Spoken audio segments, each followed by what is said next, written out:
Hi students, myself Dr. P. Jawahar, Assistant Professor from the Department of Prosthodontics, Vinayaka Mission, Sankaracharya Dental College. The topic for discussion today is gypsum products. Starting with the contents, we will be seeing upon the introduction, the production of the gypsum products, setting reactions, the theories behind the setting reactions, the properties of the gypsum product, its types, manipulation and infection control, and conclusion. Starting with the introduction, the term gypsum product refers to various forms of calcium sulfate that can be hydrous or anhydrous, means with the presence of water or without water molecule. It is manufactured by the process of calcination of calcium sulfate dihydrate, which is the naturally occurring mineral gypsum. Calcination can be controlled to produce partial or complete dehydration. Gypsum products can be obtained by calcining synthetic or chemical gypsum, a byproduct of the manufacture of phosphoric acid. Industrially, all these materials are known as gypsum products. Although not directly employed in dental restorations, gypsum products are important auxiliary materials used in many clinical and laboratory procedures. Their correct uses contribute to success of these procedures. Gypsum products are widely used in daily day-to-day basis in the field of dentistry. Coming to the types, the classification goes such way that it is classified into 5 types, that is type 1 called as impression plaster, type 2 called as dental plaster, the type 3 is dental stone, the type 4 is die stone, that is stone with high strength and low expansion, type 5 is same die stone, that is high strength with high expansion. These are the types of the gypsum products. Talking about production of gypsum products, calcium sulfate hemihydrate or dental plaster is produced by the process known as calcination.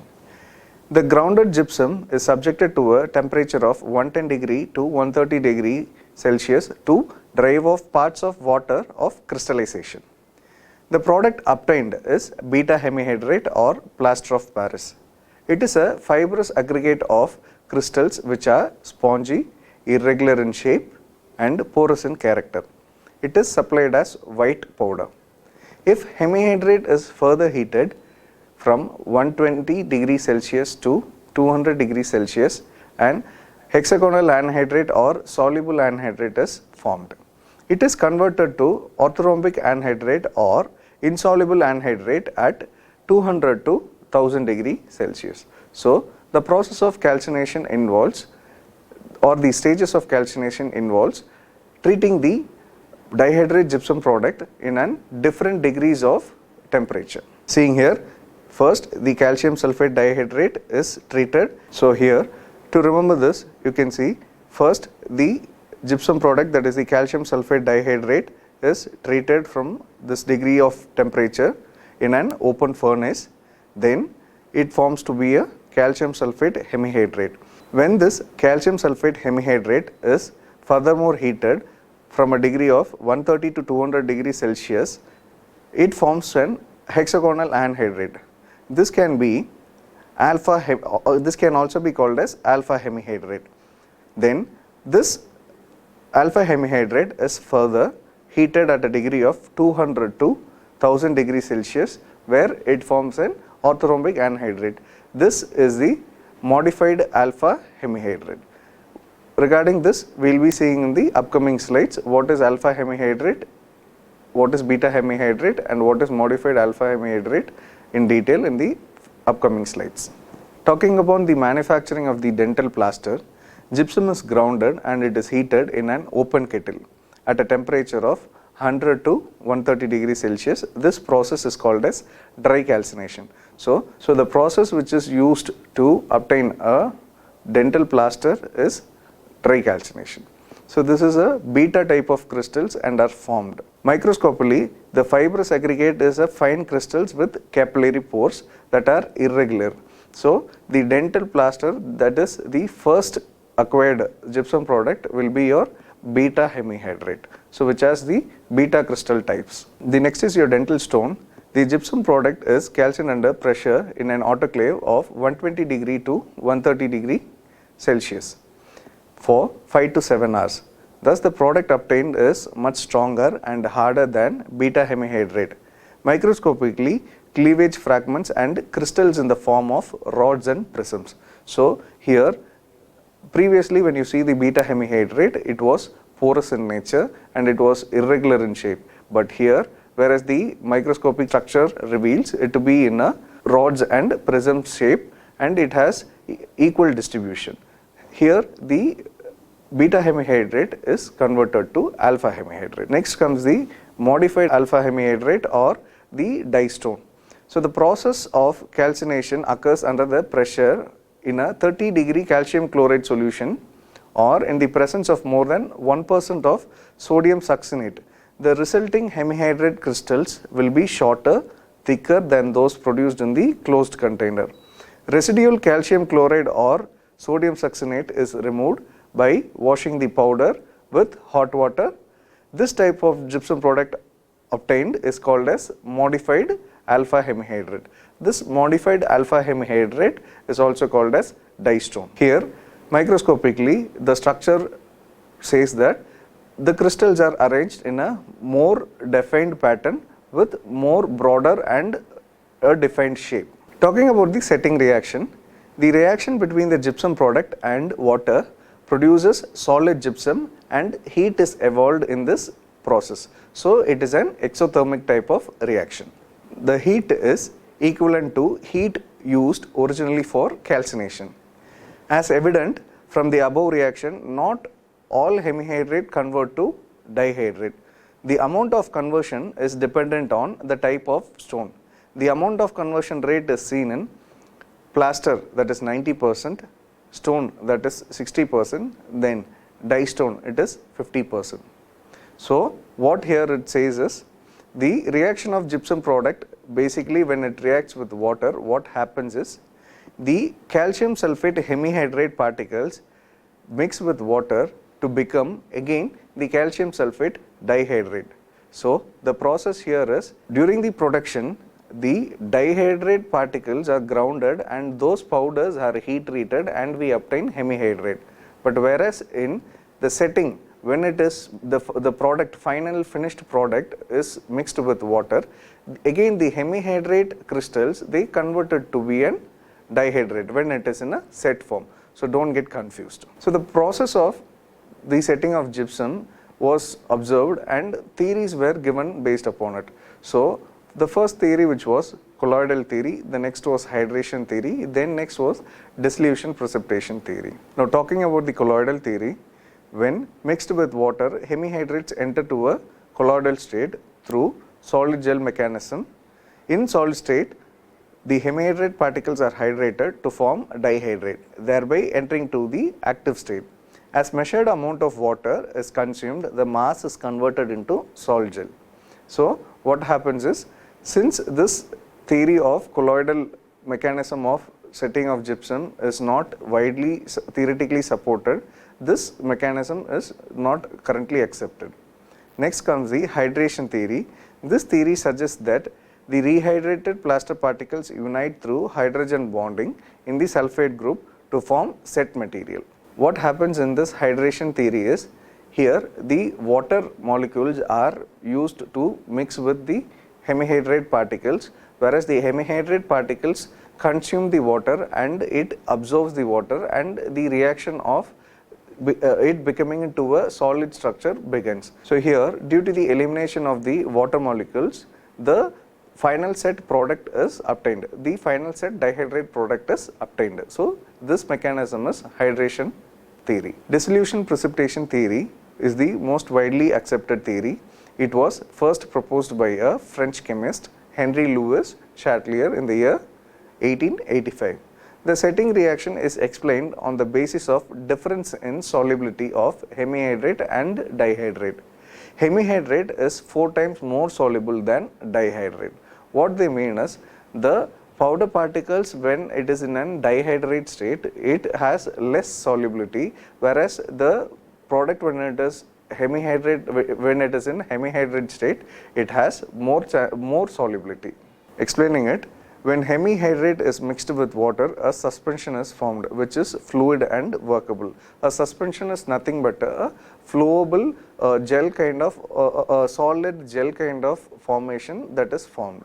So the hemihydrate is dissolved until it forms to a saturated solution of calcium and sulfate. Next happens is the saturated hemihydrate solution is supersaturated. What happens here is the already formed hemihydrate crystals furthermore attract more other hemihydrate crystals and it reacts with the water and it happens and the supersaturation happens. As the dihydrates precipitate, the hemihydrate continues to dissolve. The process proceeds as either new crystals form or further growth occurs on the crystals already present until further dihydrate can precipitate out of solution. This is nothing but each and every molecule of hemihydrate is mixed with the water, and this process continues until all the particles of hemihydrate are equally mixed, and until the process it completely sets, this reaction continues to happen. Next, talking about the properties of gypsum, it can be discussed on the headings of setting time, setting expansion, strength, hardness and abrasion resistance, and reproduction of the details. Talking about the setting time is defined as the time at which the material can be separated from the impression without fracture or distortion. The setting time is of two types, that is initial setting time and final setting time. Initial setting time is the time required for the gypsum product to reach a certain arbitrary stage of firmness in their setting process.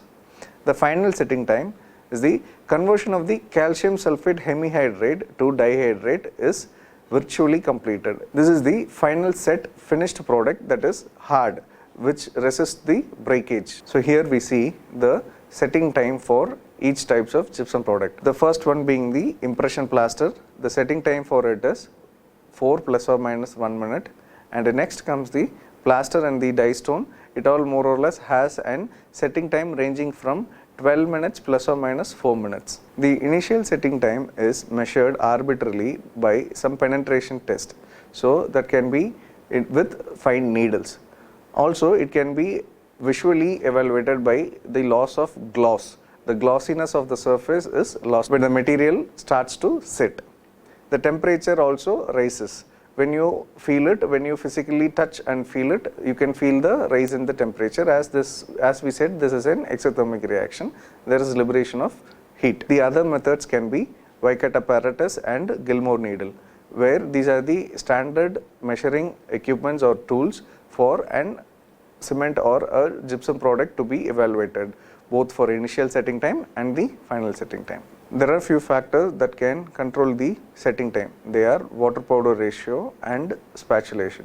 What relevance does the water powder ratio has with the setting time is that basically when the water powder ratio is more, the setting time increases. When the water powder ratio is less, the setting time decreases. So here we can see the model plaster has a more water powder ratio, so it has a high initial setting time, whereas the dental stone has comparatively a lesser water powder ratio, and it also has a comparatively lesser setting time. So basically to remember is, as the water powder ratio increases, the setting time increases. Next comes your spatulation. What effect does spatulation has over your setting time is that the more vigorous mix it happens, the more rapid the material gets to set. So when you increase the spatulation, the material sets faster. Next, to talk about the accelerator, the potassium sulfate or 2% aqueous solution of salt can be used as an accelerator. Why accelerator is to enhance or fasten the process of setting of the gypsum. Then comes the retarder. The retarders can be sodium citrate or 2% solution of borax. So why retarder is? The retarder slows down the reaction or setting of the gypsum, where it helps us for better manipulation. Next comes the setting expansion. Why it is called as setting expansion? When the material sets, it gets to expand upon the final setting. So what happens is, the crystallization of dihydrates can be pictured as an outgrowth of crystals from nuclei of crystallization. The crystals growing from nuclei can intermesh and obstruct the growth of adjacent crystals. When the process repeats itself with thousands of crystals during growth, and outward thrust develops, producing an expansion of the entire mass. So this steps I'll be explaining in the normal setting expansion with the pictures in the slides to come. So here this chart explains the different setting expansion for different types of plaster. The setting expansion is of two types, that is normal setting expansion and hygroscopic setting expansion. The setting expansion without water immersion is called as normal setting expansion, whereas the expansion that occurs under water is called as hygroscopic setting expansion. Here what happens in the normal setting expansion is it is classified into 5 stages. So here in the stage 1, what happens is all these particles are the crystals. So these are the crystals of hemihydrate and this is the water. So this is a small section which has 3 crystals of hemihydrate surrounded by water. So what happens is the 3 round particles of hemihydrate surrounded by water under normal condition, the crystals of dihydrate begin to form on the nuclei. So what is a nuclei? Where the reaction starts to happen, that is considered as the point of nuclei, that is called as the nuclei of crystallization. In the second stage, what happens is here the water around the particles is reduced by hydration and these particles are drawn more closely together because of surface tension of water keeps the water surface area at the minimum. So what happens is this nuclei of crystallization starts to branch out in a star shape. So here what happens is it absorbs the water and the water present here it gets reduced. So that is the meaning of hydration here. Next, the stage 3, what happens is as the dihydrate grows, they contact each other and water around the particles gain decreases. So here you can see this nuclei of crystallization starts to branch out in a more star shaped thing. This is called as spiralate. So this spiralate starts to get entangled. Next happens the stage 4. The dihydrate growth consumes more water and should draw the crystals together as before, but an outward thrust of crystals opposes this contraction. So what happens here is in this stage, this is where the expansion happens.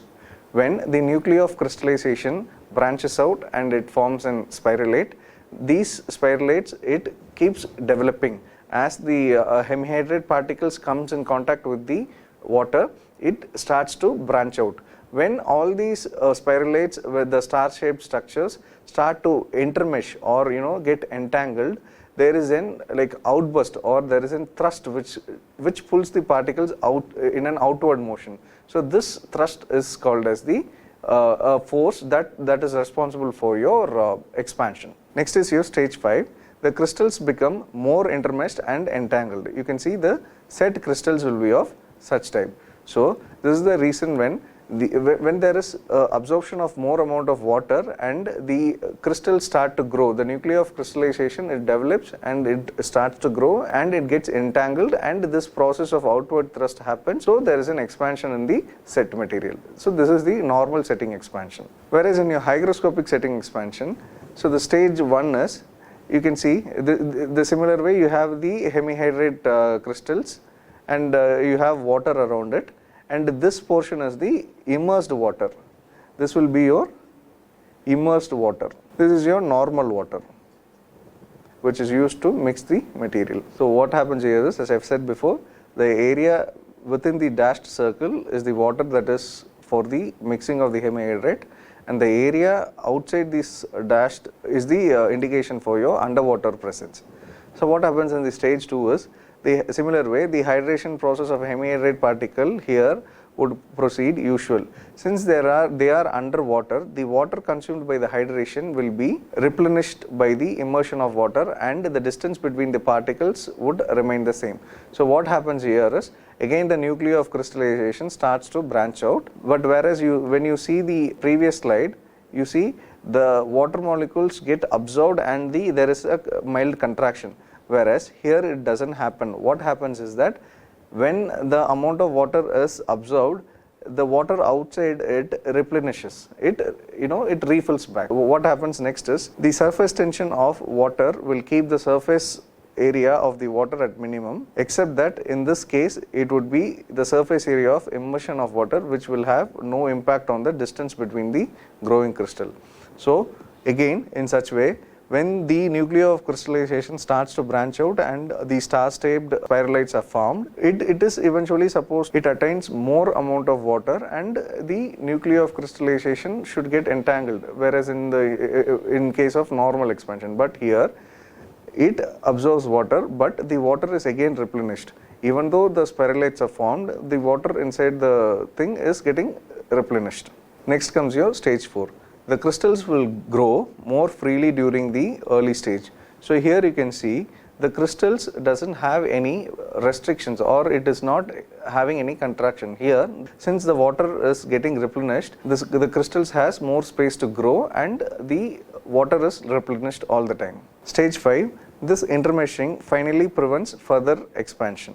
So you see, within the water, the expansion happens and it is loosely packed. This is the difference between the hygroscopic setting reaction and the normal setting reaction. Talking about the factors controlling the setting expansion, water powder ratio plays a vital role.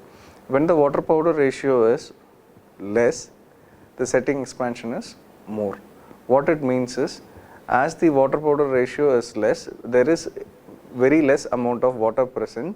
So with that water, the nuclei of crystallization starts to grow more and there will be more amount of nuclear crystallization with little amount of water, since there will be more amount of outwards thrust. So it leads to more amount of expansion.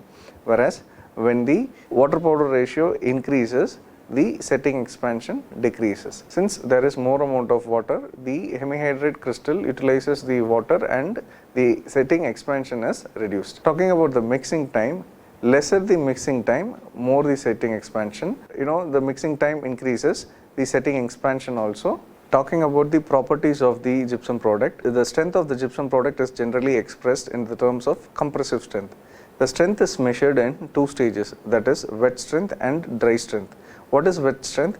The wet strength is the strength obtained when the water more than that required for hydration of the hemihydrate is left in the test specimen, that is during the initial stage of setting. Dry strength is when the specimen has dried of excess water, the strength obtained is dry strength. The dry strength may be 2 or more times as high as the wet strength. Here, what does this chart explains is, the x-axis is water powder ratio and the y-axis is your compressive strength. You have your type 1, which has more water powder ratio. The strength, the compressive strength is less compared to your type 5. It has lesser water powder ratio and higher strength. Factors controlling the strength, that can be the types of hemihydrate, the water powder ratio, the dryness, and in case of incorporation of any accelerator or retarder. So talking about the types of hemihydrate, alpha variety will be stronger than beta variety. As we said, the modified alpha hemihydrate is the dye stone, the alpha hemihydrate will be your dental stone, and your beta hemihydrate will be your plaster, dental plaster. So eventually in the same order, you will be having your strength with your alpha hemihydrate, with your modified alpha hemihydrate having the more strength. Next will be your alpha hemihydrate having the next strength, and with your beta hemihydrate having the least strength. Water powder ratio, if the amount of water is more, the final product will be weak. Dryness, dry strength is about twice of the wet strength. Talking about the reproduction of details, what it means is, you have an impression that is replicating the intraoral structures. The replicated intraoral structures should also be transferred to the cast in the same way, for which you need to have a defined and a more organized way of replication. So in such way, your type 1 gypsum product, that is your impression plaster, and your type 2 dental plaster has a lesser quality of surface reproduction, whereas your type 5 have more superior quality of surface reproduction. Talking about the types, your type 1 is your impression plaster. So the uses of the impression plaster are making impression in complete denture and maxillofacial processes. Previously, it was used for making impressions of the maxillofacial processes. Due to the discovery of finer and more superior material, this material is discontinued currently for taking impression of the maxillofacial process. Maxillofacial process means it replaces the lost maxillofacial region or the parts that such as eyes, nose or ears or even the maxillary bony surfaces areas. Then it is also used as an bite registration material. The composition of the impression plaster can be sodium sulfate, borax and few coloring and flavoring agents. The type 2 or dental plaster, it is used for making study casts and models, to make molds for curing dentures, for mounting casts on articulator. As you all know, for mounting the cast on the articulator, doing the process of flasking, during the stages of curing, you will be using this plaster, and also to pour model casts use the plaster. This contains beta hemihydrates and certain modifiers. Type 3 or dental stone, it is used for preparing master casts to make molds. So you can make the difference here. It is used to make master cast, not the primary cast. Since it has better surface reproduction and better quality of strength, these materials are used for making master cast. That is your main or the final cast that you use for your processing is called as your master cast. So the composition of dental stone will be your alpha hemihydrate particles, 2 to 3% of your coloring matters, your accelerator and your retarder will be present. Type 4 or improved dental or dye stone is a dye stone or with high strength, or it is called as type 4 stone. It is basically used for making model bases, CAD/CAM dyes, dyes for fabricating inlays, crown and bridge wax patterns. Type 5 or dental stone that has high strength and high expansion. It is used to prepare dyes. It is the most recent gypsum product having an even higher compressive strength than type 4 stone. Talking about the manipulation of the gypsum product, when any gypsum product is mixed with water, it should be spatulated properly to obtain a smooth mix. Water is dispensed into a mixing bowl of appropriate size and design. The powder is added and allowed to settle into the water for 30 seconds. This technique minimizes the amount of air incorporated into the mix during the initial spatulation of the gypsum by hand. Spatulation can be continued by hand using a spatula with a stiff blade, with a bowl, on a vibrator or a power driven mechanical spatulator. So eventually when the material during the stage of mixing is placed on a vibrator, the air molecules or the air particles which is entrapped in between tends to come to the upper surface, and upon coming to the upper surface, the particles or the air molecules that are trapped inside gets eliminated. So here is your recommended water powder ratio for each type of gypsum products. That is your type 1 or your impression plaster. It is 0.50 to 0.75, and next is your dental plaster, that is 0.45 to 0.50. Then comes your dental stone, that is 0.42 to 0.30. Then your improved stone, that is 0.22 to 0.24.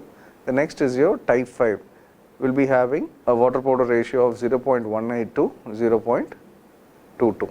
So here it is basically the water powder ratio is the 0.50 ml for mixing the water with 1 milligram of your powder. So this is the ratio. So don't get confused. It is by the metric measures. For mixing 1 milligram of powder, you require 0.5 ml of water. That is the water powder ratio. Talking about the infection control, the finished or the prepared cast needs to go certain amount of disinfecting procedure, since it had been in contact with the impression material which was from the patient. So the models can be disinfected by immersion in 1:10 dilution of sodium hypochlorite for 30 minutes, and also iodophore spray can be used according to the manufacturer's instructions. So concluding with the difference between the plaster and dye stone, you can see the plaster, it is manufactured by the process of dry calcination. The stone is manufactured by the process of wet calcination. Microscopically, when you see, the plaster has a larger particle size that are irregular and are more porously arranged, whereas your stone is smaller, it is regular and densely packed, more of a prism-like shape. The water powder ratio, since it is the particle shape and size and the quality of the particle is compromised, so the water powder ratio is also more, and compared to your dental stone, the water powder ratio is little less. So you see, it is more porous and your stone is less porous. Talking about the mechanical property, comparatively the compressive strength and the hardness level of the dental plaster is lesser than the dental stone. Talking about the applications, the casts which are not subjected to any heavy forces or load, such type of casts can be poured with your dental plaster. Whereas when you need a superior surface replication and a better quality or a strength, you need to proceed with your dental stone or your die stone. So such way, understand that type 1 gypsum products are the least with their strength and in properties, and as the type increases, the properties also improve. So to conclude, so the gypsum products are used in a daily day-to-day basis in our field of prosthodontics. Though it is not widely used in any clinical conditions, it is a prime material used in the dental laboratory. Manipulation, the properties, the production of the gypsum product and its types, it is all essential for us to know these for having a better and then good quality of work during the laboratory procedures. Thank you.